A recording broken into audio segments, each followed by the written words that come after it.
समस्त अनुरोध जो मैंने भी आसी ना अनुरोध कर समस्त आसी पहुंचतु आ धारणा को सफल करूँ। धन्यवाद। स्वास्थ्य विभाग में कार्यरत राज्य स्वास्थ्य मिशन परिचालना कर्मचारी संघर आह्वान रे राज्यर स्वास्थ्य विभाग में कार्यरत 42 स्वास्थ्य मिशन परिचालना कर्मचारी भुवनेश्वर स्थित राजरास्ता धारणा वर्तमान स्वास्थ्य विभाग में विभिन्न प्रकार समस्या देखा देइछि।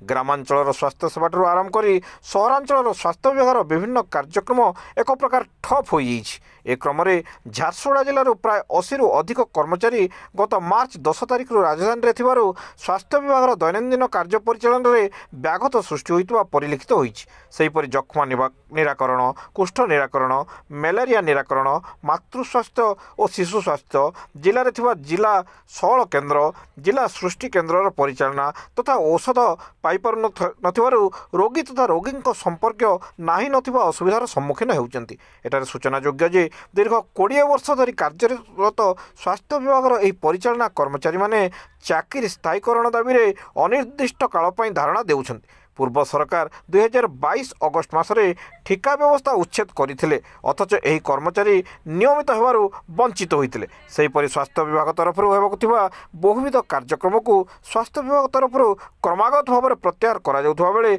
समस्त प्रशिक्षण और विशेष कार्यक्रम को अनिर्दिष्ट समय स्थगित रखा जाइछि।